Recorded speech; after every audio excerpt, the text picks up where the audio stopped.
Chapter 2. Be people who live by the way of truth. Live honestly. My disciples, I say unto you, always keep these words engraved in your hearts. You must become a person of truth. You must become a person who lives by the way of truth. There is no other path except the path of fervently living your life based on the truth. First and foremost, you must not lie. Make honesty your way of life. Sometimes, living an honest life can appear ridiculous from a worldly perspective. However, I say unto you that you must persevere to live an honest life. Some people go through life telling lies. Some of them seem to reap credit time and time again. However, I say unto you that people who tell lies can never lay hold on true success. People will eventually see through their lies, and these liars will know humiliation. In most cases, the humiliation will come in this lifetime. However, in rare instances, liars may escape this life without being detected. Even so, a life after this awaits all people. That which is most frightening about the next life is that no one is capable of getting away with the smallest of lies. Those who have not the mind of a bodhisattva have not the right to live in the world of the bodhisattvas. And the devils of hell are beings that have the minds of devils. Therefore, be you forewarned that lies, deceit, and excuses are of no use in the next world. Your true worth on earth will be revealed honestly in your thoughts and actions. If the world refuses to recognize people unless they use lies and deceits, then any success achieved through such acts will eventually have their masks taken off and ultimately cast into a well of darkness.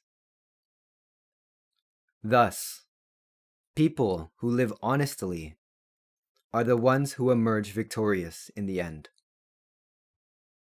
Never forget this truth. However, you might ask me, what does it mean to live honestly? Please explain, how can we live honest lives, you say? You wonder, what kind of life is an honest one? And what kind of life is a deceitful one? In fact, many people live completely unaware that they are living lives of deceit. They do not recognize it. They do not realize that their life is a lie. However, look closely. Regardless of their lack of awareness, all people who unintentionally live lives of deceit have a common characteristic. These people measure everything according to worldly standards. They love social status, honor, and wealth above all things, and recognize not the worth of their own minds. This is their defining characteristic. I am not saying that it is wrong to have social status, honor, or wealth. If people have succeeded through effort, and they continue to labor for the benefit of others, there is light within all things that are given fair recognition. There is true joy inherent within them. However, you must be made aware of the existence of foolish people who try to measure their own worth based on superficial standards. Some people are under the illusion that they are great people because they live in magnificent houses.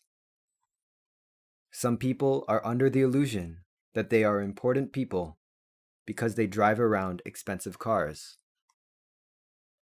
It is because people like them exist that there is a problem. It is like putting the cart before the horse. It is when there is value in the mind, lifestyle, and the life of a person that true meaning is given to the worldly tools and objects that one uses. Do not misunderstand the order of these things. At the very least, people who have never pondered on the state of their minds cannot even begin to understand what it means to live an honest life. For to live an honest life is to be true to your conscience. And to be true to your conscience is to be faithful to the voice of your guardian spirits that dwell in your minds. Furthermore, those guardian spirits have a duty to guide you according to the will of those higher spirits that have dominion over them. That is the essence of what it means to live honestly. All things come from Buddha. To live an honest life is to live with the mind of Buddha as your own. However, it is difficult for most people to understand what this teaches. So in plainer terms, it is commonly expressed as living true to one's conscience.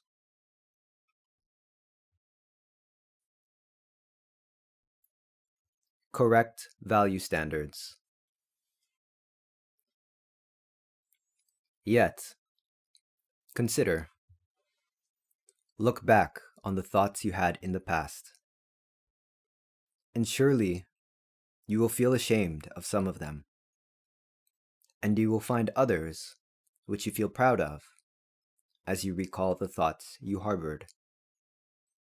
Why is it that you feel shame for some thoughts and pride for others? The conscience within you forms the grounds on which this judgment rests. And having this conscience is undeniable proof that you are a child of Buddha. It is because you are a child of Buddha that the value standards of what is good are found within you.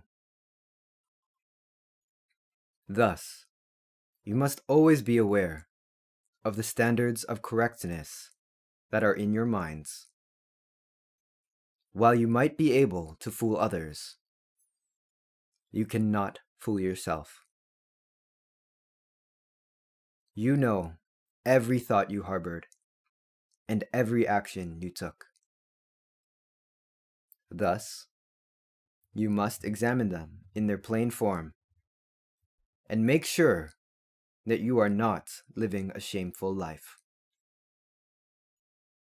Even if your outward appearance is full of good words and good deeds, heaven waits not for people whose true intentions are those of evil, whose true desires are the moral corruption of another, or the trapping of another in trickery. It matters not whether you are thanked for those deeds. These are not the deeds of the inhabitants of heaven. You must acquire the right habits as quickly as possible Even the smallest lie will be seen right through in the next world. So, eliminate all deceit while you are alive in this life, and seek to live lives of honesty. Through my eyes, I can see the lives of many people who are struggling with life. I wish I could speak to them. I would ask them, why do you try to reach so far beyond your capacity? Why do you choose to live a life of exaggeration? Are you truly happy in pretending to be something you are not? That should not be the way it is. True happiness comes to you when you find pride in your true self. There is no one who is completely free from feelings of inferiority. Therefore, you must not live a life of pretense, attempting to hide those feelings of inferiority and try to show others your greatness. A life of pretense will only cause you to stumble later. Each and every person has a unique path that leads them to a most natural way of life. There is a unique way of life for all people, which is most natural to them. It is within this unique way of life that happiness is found. And each individual is able to live with a carefree spirit every day of their life. There is a different middle way for each and every person, and it is important that you discover your own.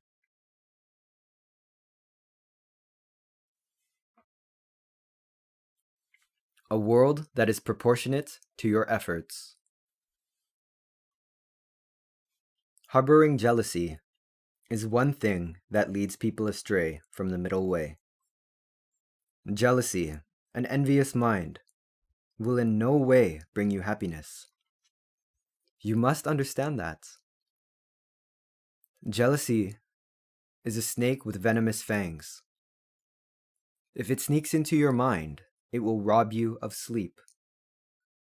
Your mind will be in constant turmoil, as envy for others will never leave your mind. Be mindful of it. You must not give this venomous snake entrance to your mind. Jealousy must be plucked out, while it is still just a tiny green sprout. Weeding the sprouts of jealousy from your mind means to give fair recognitions of people. A very long time ago, you and all people were granted human life as children of Buddha. Since then, you have been reincarnated more than thousands, even tens of thousands of times. You have spent many lives in this world as inhabitants of Earth. Some of you have lived out your lives to serve the happiness of other people. Others have caused people much hurt and pain. This world that which Buddha created would be one of terrible unfairness if both of these types of people received equal treatment.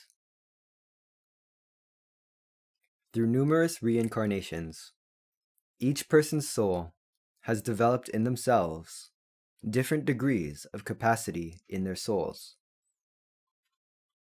People who deny the efforts other people made and refuse to give them recognition for the capacity they developed in the process of reincarnation are ruled by the dark mind of a tyrant.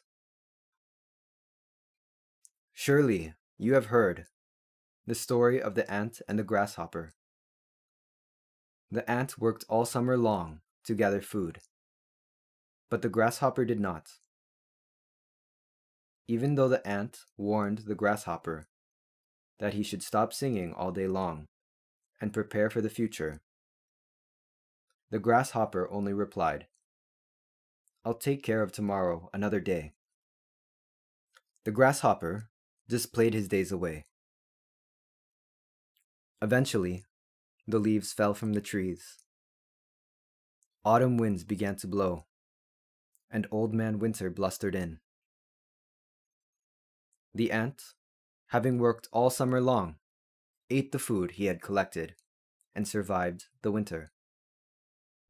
But the grasshopper, who played all summer long, ran out of food and died a miserable death. This story, and others like it, are not just simple stories. You must not consider them to be simple metaphors. They reveal the truth about life. What has been stored with effort is not food. They are treasures stored in heaven. Every life that is lived brings a certain number of treasures into one's hands. These treasures are stored up in heaven. Some people build mountains of treasures through their tens and hundreds of reincarnations, while others find their treasures diminishing in each reincarnation. However, only if a world proportionate to your efforts develop can the compassion of Buddha come to full realization.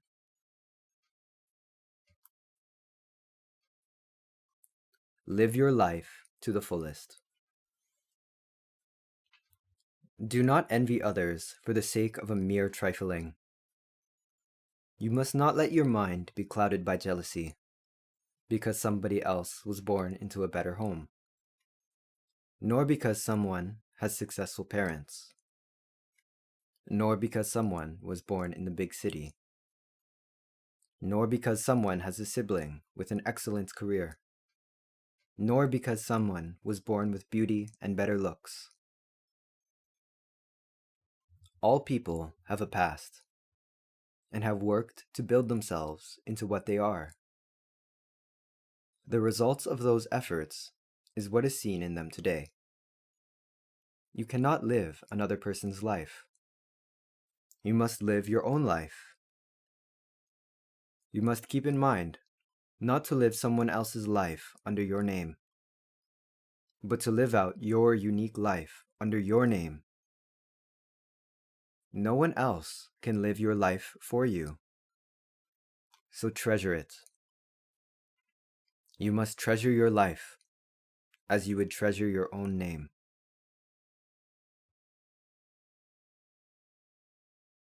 What happiness can you gain from exchanging lives with another person? Every person has their own worries, their own sufferings. It is your delusion if you see only the happiness other people possess and none of their problems and sufferings. Do not compare the happiness of others against your misery. No matter how little you think of yourself, there are people who regard you highly. So remember, all things are viewed in a relative way, from the perspective of each individual. Reap the best harvest possible. There is more I wish to tell you. Some of you have been beaten down by your surroundings and experienced failures time and time again. Your life has been full of pain. Some of you have awakened to the truth amidst your struggles and are now striving, somehow, to begin a good life. However, even so, people who have failed time and time again have a tendency to try to embellish themselves with empty pomp. They wear lies like a gaudy badge to hide and ornament their miserable past, or exaggerate their struggles to show off and gain the sympathy of others. I say unto you that the past is always worthy of self-reflection and should be sufficiently drawn upon for clues to living out one's life. However, one must not dwell unnecessarily too long on the past, nor should they consider it to be who they are. Your lives start anew with each day. Each day is a new life to live. Do not forget this. Do not carry the baggage of your past with you. Even among people who live honest lives, when someone touches on a sensitive subject about past wounds, some of them are apt to suddenly become silent or otherwise overly talkative in efforts to conceal their past wounds. However, I believe that it is more important to heal old wounds rather than to hide them. Do not try to keep your wounds from others. At the same time, though, do not effectively publicize your wounds either. The healing of that open wound is what is most important. The way to healing your wounds is in sufficiently loving your life. Love the life that you have, and from within it, bring its seeds to fruition. This is what is most important.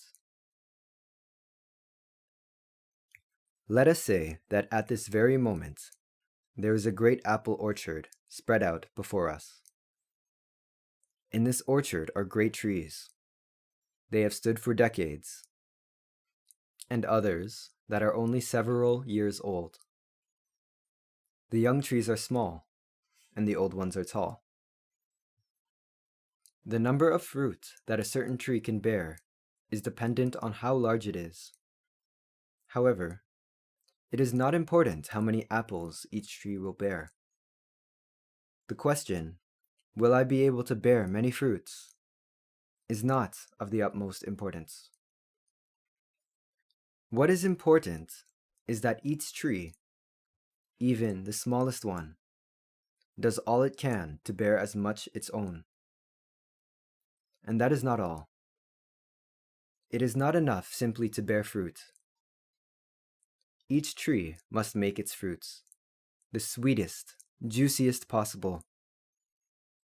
It must strive to bear fruits that have a wonderful aroma, a mellow taste, and become loved by many people. Thus, by continuously striving now, within decades, these small trees will have grown mighty. They will bear a tremendous amount of fruit, and this fruit will be of the highest quality.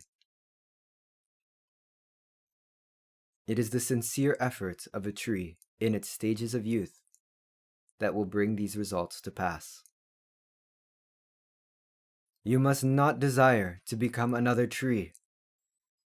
No matter how good the land that another tree drinks water from, no matter how rich the soil that another tree is planted in, you cannot move from the soil where your roots have taken hold.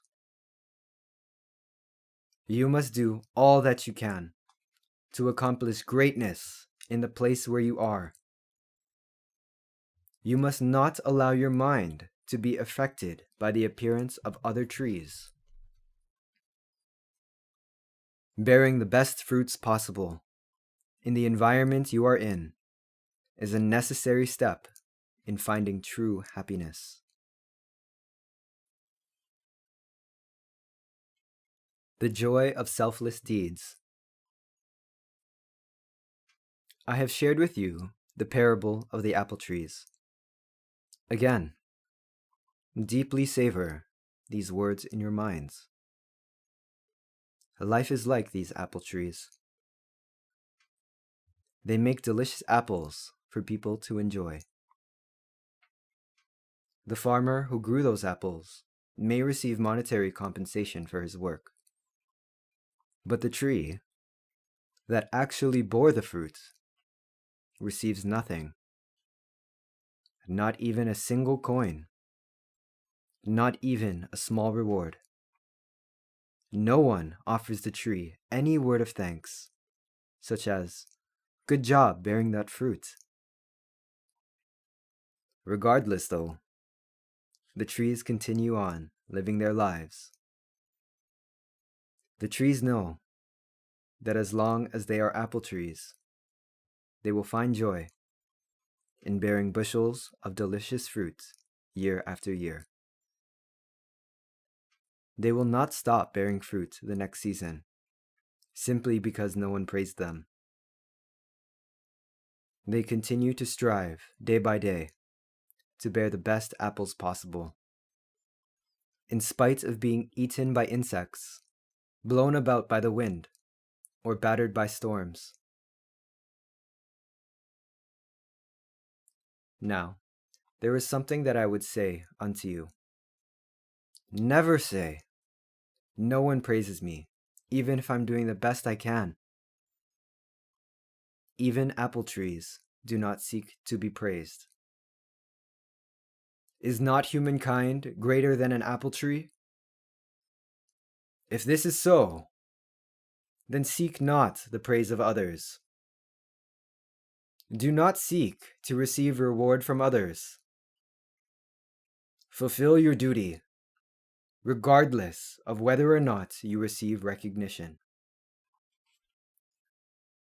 Just as apple trees always bear fruit in season, you must also harvest that crop year after year in order to accomplish your mission as a human being. Even a tree bears bushels of fruit at least once a year. Then, how much more fruit must you, who is a human being, a creature greater than those trees, bear year after year? Should your fruits be plucked away and have their value reduced to naught and eaten by others? Even so, make the joy of others your own. Look on their joy when they eat your fruit, and find joy. Discover true joy in expecting no return. How much fruit have you borne this year that has brought joy to others? In this question is the answer to whether you are a great tree or not.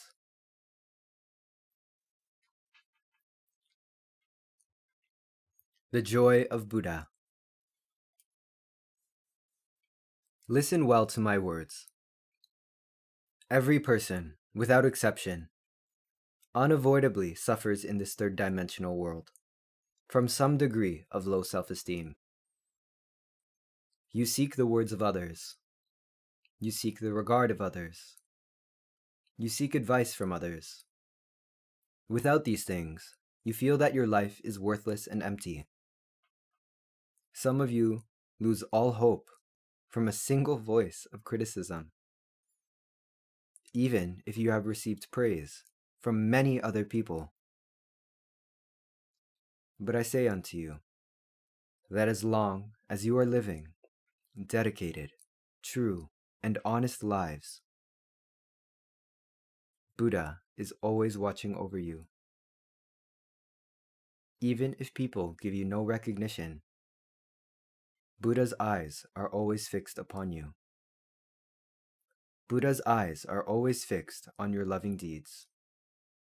Buddha's eyes are fixed on your loving thoughts. How much fruit have you borne? How many people have you brought happiness to? To Buddha, the answers to all of these questions are as plain as day, for he sees all and never makes mistakes. You must all believe this truth. Even if the entire world fails to regard you, there is nothing that can fool the primordial Buddha of the great universe. And there is nothing that can fool the eyes of the Buddha who has been sent to earth by him. Do not rejoice in your own joy. Believe that joy becomes your own only when Buddha savors that joy. Make then the joy of Buddha your own. Ponder on what thoughts and deeds will cause Buddha to rejoice. Yes, the mind of Buddha is overflowing with the desire to bring happiness to all the people of this world. Is it not the mission of Buddha's disciples born on this earth to diligently carry out the will of Buddha? Your joy lies in this, and this alone. You must not be outdone by apple trees, peach trees, or grapevines. Be better than those trees that contentedly bear bushels of fruit year in and year out without ever complaining, even though they are never praised. For you are greater than those trees. Your mission will not come to a close until the hearts of all men and women of this world are filled to the very brim with joy. The true desire of a disciple of Buddha. Many people are still starving in this age of plenty. Even though the world is rich and overflowing with a variety of foods, it is in this day and age that many people are truly starving and suffering. It is the minds of these people that are starving. It is their minds, their souls that are longing for sustenance. Their souls are seeking nourishment. There is no end to the number of people who perish of hunger from a shortage of spiritual sustenance. There is not yet enough spiritual sustenance of the mind to feed the entire population of the planet. Thus you, as a disciple of Buddha, must labor day and night to make and provide this spiritual sustenance, this nourishment for the mind. There is no end to this labor. But blessed are they who advance the cause of this labor when Buddha is on earth. They are like travelers walking at high noon, who never stray from their path. They who walk at high noon will surely reach their destination without fail. However, they who walk in the darkness will eventually slip and fall from the path into the ravine. Awaken to a life of truth during this age of light, and be proud of being someone who is leading a life based on truth. This is when your true desires as a disciple of Buddha will be fulfilled. Live out your life with honesty as men and women of truth, and seek not the recognition of the world, but live for that memorable day, that day when you will take each other's hands and rejoice together. Until then, hide your name and live out your life for love.